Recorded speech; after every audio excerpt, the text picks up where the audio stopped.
Good morning, students. Today we are going to discuss about the morphology of irreversible cell injury. Okay, we'll see what are the different types of the morphology are going to be observed in case of this irreversible cell injury. Okay, first one is autolysis. Okay, the first morphological change you are going to be observed in case of irreversible cell injury is autolysis. Okay, see autolysis, another name you will call it as self-digestion. Clear, autolysis you will also call it as a self-digestion. See, that means disintegration of the cell by its own digestive enzymes. Clear? See, that is digestion or disintegration of cell. Okay, that is disintegration of cell by its own digestive enzymes. Clear? See, suppose if you see, this is one cell, this cell which is having the lysosomes. Clear?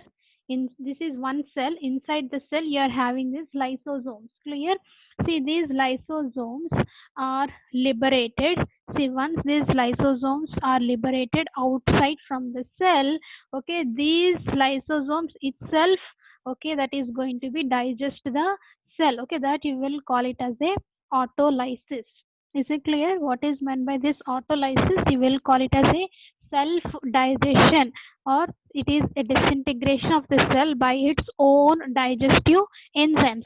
See, not only a particular cell, every cell inside our body are having these kind of lysosomes.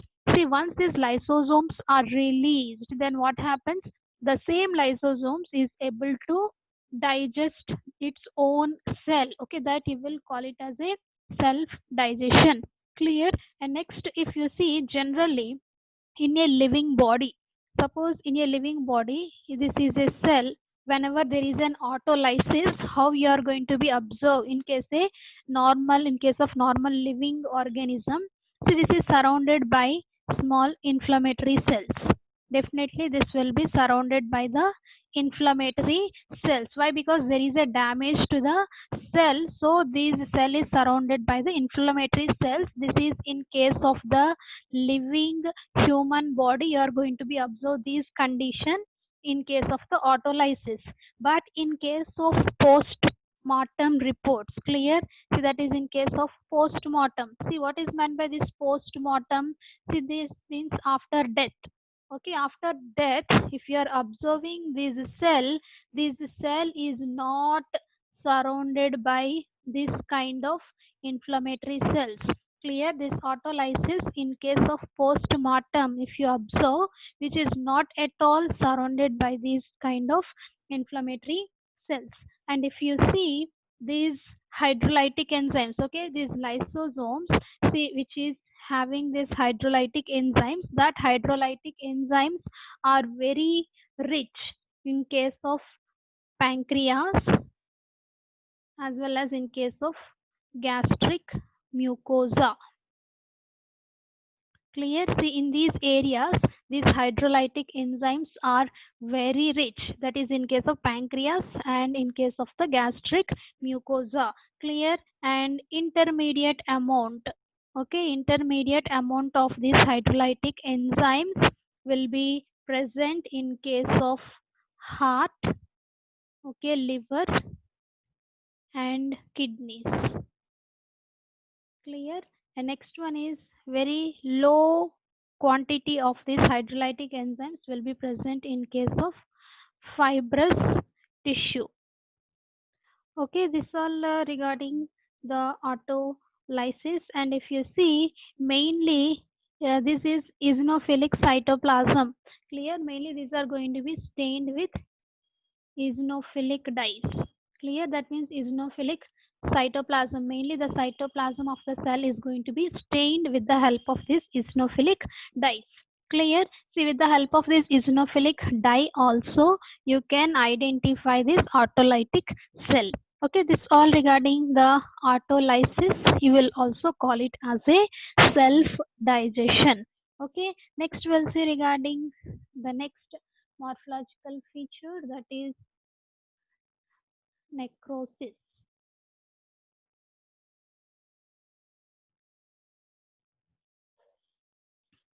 Okay, I think you have written, okay, you know something regarding this necrosis, but today we'll discuss, okay, in detail about this necrosis and what are the different types of necrosis.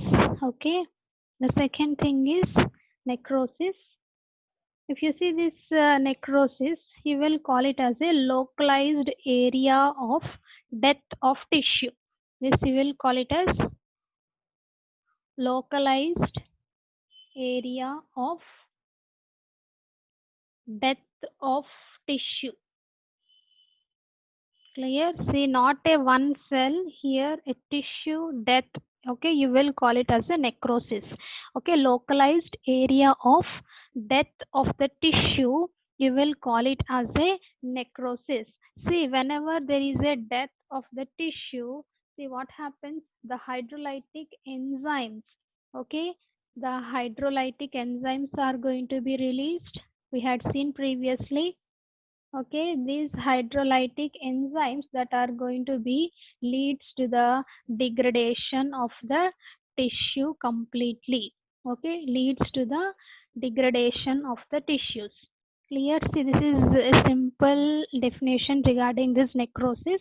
Okay, what is this necrosis? Here, a localized area of death of the tissue, you will call it as a necrosis. Okay, because of that death of the tissue, what happens? There will be a release of hydrolytic enzymes. Okay, because of that hydrolytic enzymes, finally, which will be leading to the degradation of the tissues. Okay, next we'll see what are the different types of this necrosis. Okay, and if you see what are the different types of necrosis, first one is coagulation necrosis. Okay, coagulation necrosis. Okay, if you see this coagulation necrosis, which is the most common type of necrosis you are going to be observed, that is coagulation necrosis. Clear? And see this main cause. Okay, the main cause for this coagulation necrosis is sudden cessation of blood flow. Okay, one of the most important cause is sudden cessation or the stoppage of blood flow. Clear? See, mainly this you are going to be observed in case of ischemia conditions. Okay, because of ischemia only there is a sudden stoppage of the blood flow to the particular organs you are going to be observed. Okay, and it is the most common cause and less from that is because of any bacterial infections or because of some chemical agents. Clear? Less commonly this coagulation necrosis is going to be caused from the bacteria or the chemical agents. And next, if you see which kind of organs that are going to be affected. Okay, what organs are going to be affected because of this coagulation necrosis? That is mainly the heart. Okay, you are going to be observe heart, okay, kidney and spleen. Okay, mainly in these organs you are going to be observe this coagulation necrosis. And next we'll see what are the morphological features. Okay, in case of this coagulation necrosis. Clear? In the early stage, suppose if you see in the early stage what happens, see whatever, okay, the cell which is undergoing the coagulation necrosis, that will be pale in color and it is very firm. Firm means it is very stiff and it is slightly swollen. Okay, if you see that particular cell is pale in color and it is very firm and it is slightly swollen. And if it is undergoing progression, clear, suppose if that ischemia is continued, then what happens?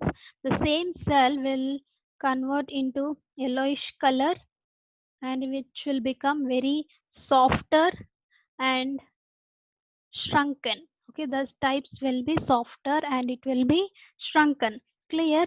See, and here what happens in case of coagulation necrosis is whatever the normal cells, okay, that will be present, that is totally converted into tombstones.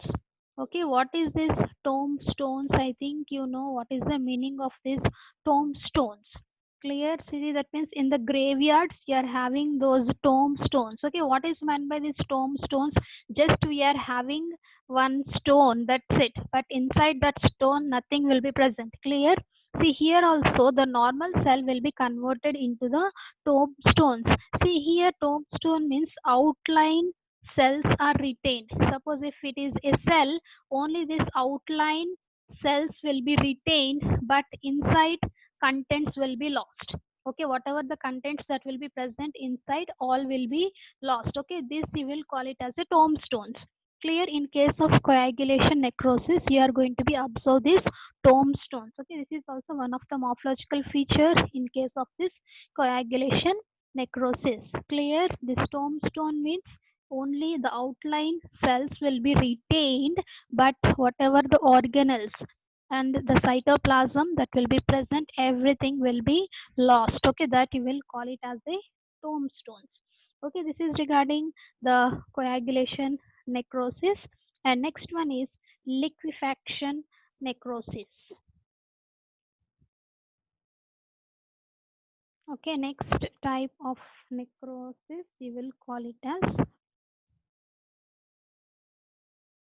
liquefaction necrosis. See, that means the name itself indicates liquefaction means the cell that is accumulated with a liquid. Clear? See, mainly the cause for this liquefaction necrosis is that is ischemia, and because of bacterial infections or because of fungal infections. Okay, these are the main cause for this liquefaction necrosis. See examples. Okay, if you see the examples regarding this, in case of infarct brain. Okay, infarct brain means if there is no supply of oxygen to the brain, that you will call it as infarct brain. And also abscess cavity. See, what is meant by this abscess cavity?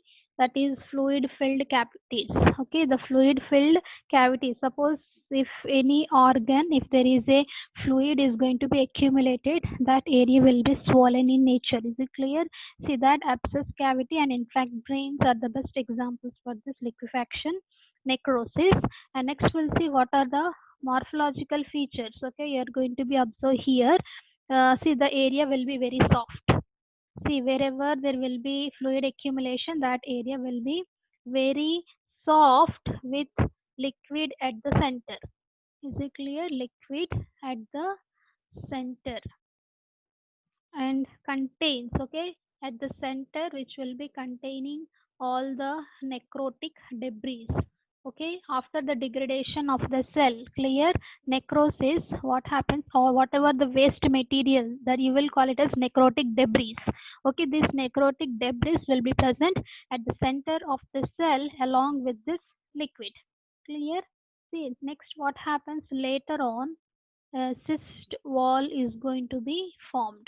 Slowly what happens, initially which is soft with liquid at the center containing this necrotic debris, later on a cyst wall is going to be formed. Okay, cyst wall means which will be very strong wall that is going to be formed around the cell. Okay, mainly this cyst wall is formed by the proliferating capillaries. Clear? This is formed by the proliferating capillaries and also formed by inflammatory cells, going to be formed by inflammatory cells and also by the gliosis. See, gliosis means here the proliferation of the glial cells. Okay, glial cells, one of the nerve cells, you will call it as glial cells. Clear? See, that proliferation of that glial cells, you will call it as a gliosis.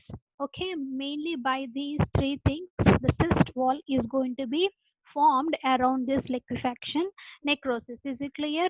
See what I'm telling, initially which will be soft with liquid at the center and which will be having this necrotic debris, but later on what happens, the cyst wall is going to be formed, and this cyst wall is formed by mainly made up of proliferating capillaries, inflammatory cells, as well as the gliosis. Okay, this gliosis which is the proliferation of the glial cells. Okay, and next one is caseous necrosis.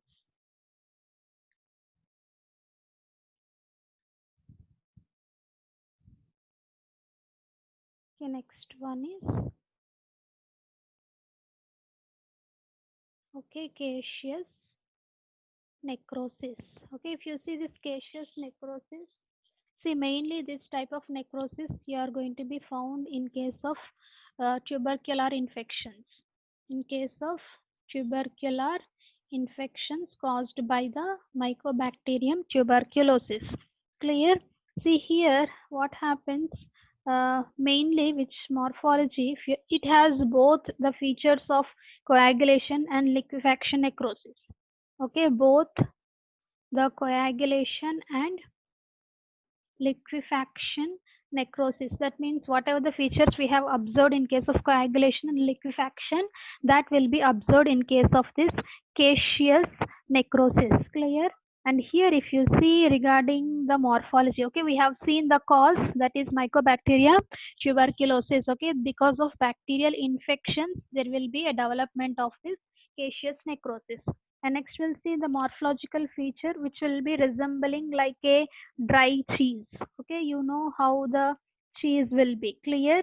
If you see this caseous necrosis which will be resembling like a dry cheese and which is soft and it is granular. See, that means appearance which will be like a granules and which will be yellowish in color. If you see the color which will be yellowish in color.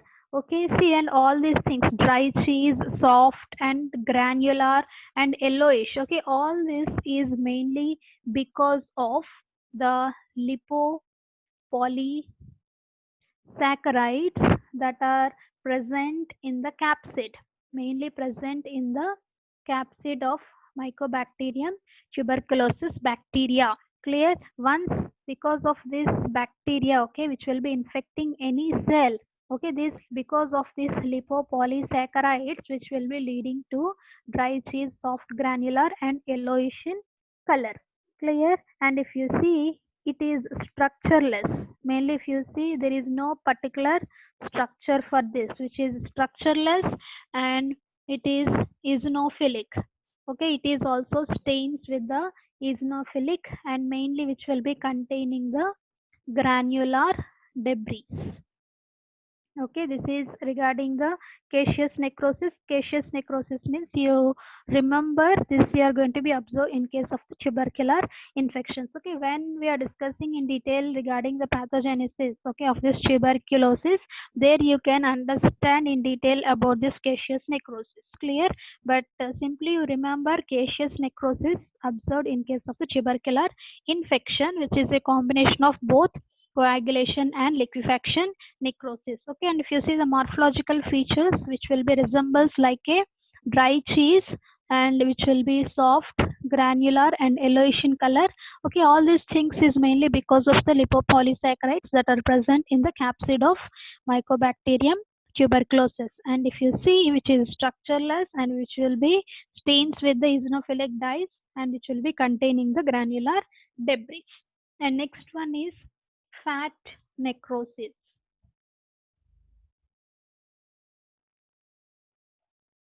Next one is fat necrosis. Okay, if you see in case of pancreatic necrosis, mainly in case of pancreatic necrosis and traumatic fat necrosis. Okay, if you see these two conditions, pancreatic necrosis and traumatic fat necrosis, see these two are anatomically different. Okay, pancreas is different and traumatic fat means fat tissues, adipose tissues this is anatomically different. But if you see morphologically, these two will be having the same lesions.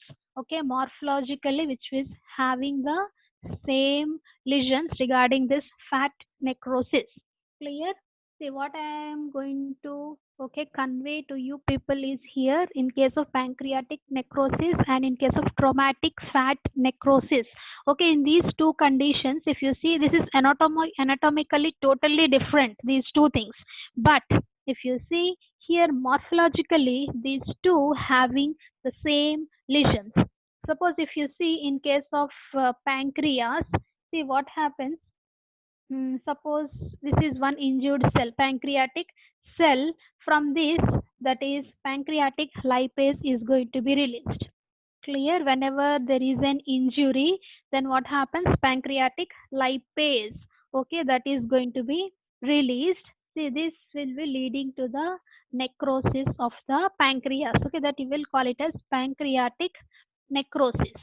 Clear? And next one is, if you see regarding this fat necrosis, normally in the adipose tissues, see what happens. I told you the neutral fat. Clear? See this neutral fat that will be present in the adipose tissues or the cells. Okay, adipose cells, this neutral fat that will be hydrolyzed to glycerol and free fatty acids. Okay, this free fatty acids that combines with the calcium and which will be forming calcium soaps. Okay, this is one of the important feature regarding this fat necrosis. This we will call it as a saponification. Is it clear? See what is meant by this saponification. Saponification means from the adipose cells. Okay, whatever the neutral fats, I told you neutral fats are the triglycerides.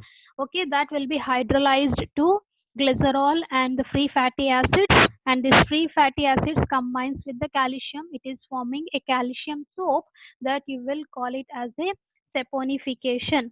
And if you see regarding the morphological features, see how it will be like yellowish white. Okay, next we'll see the morphological features regarding this fat necrosis. Okay, like yellowish white firm deposit. You are going to be observe yellowish white. Okay, firm deposit. You are going to be observe, and it is cloudy appearance. Mainly the cloudy appearance, and which is surrounded by the inflammatory reaction. See, I already told you in case of autolysis, in case of a living body, the cell is surrounded by the inflammatory cells or the inflammatory reaction. Okay, here also in case of fat necrosis, okay, which is yellowish white form deposits, okay, that will be visible like this, and it is cloudy appearance, and the cell is surrounded by the inflammatory reaction. Okay, and next one is fibroid necrosis. Okay, next type of necrosis, we will call it as a fibroid necrosis.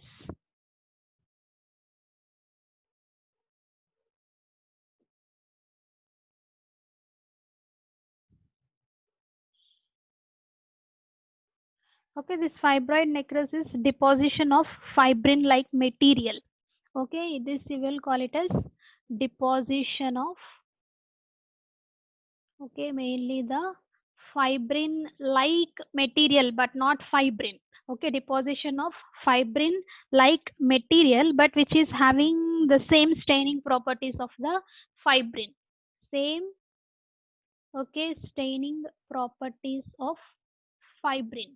Okay, it is not fibrin that is going to be deposited here, deposition of fibrin like material, but which is having the staining properties of the fibrin. Okay, mainly this you are going to be observed in case of auto, okay, immune diseases, and in case of peptic ulcers.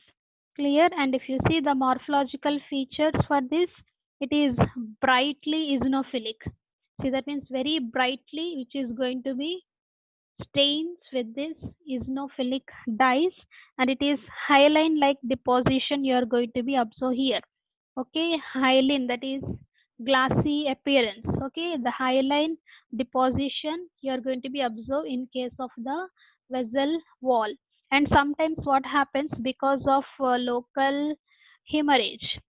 Okay, because of local hemorrhage, okay, that is local hemorrhage you are going to be observed because of rupture of the blood vessels, because of rupture of blood vessels. Okay, so this is regarding the fibroid necrosis. Okay, what is this fibroid necrosis? Here there will be a deposition of fibrin like material, and which is having the same staining properties same to that of the fibrin. Okay, this is mainly observed in case of autoimmune diseases as well as in case of the peptic ulcers. And morphological features, if you see, which is brightly eosinophilic, and hyaline deposits is going to be observed in the vessel wall, and because of rupture of blood vessels you are going to be observed the local hemorrhages. Okay, this all regarding the different types of necrosis and all about the necrosis.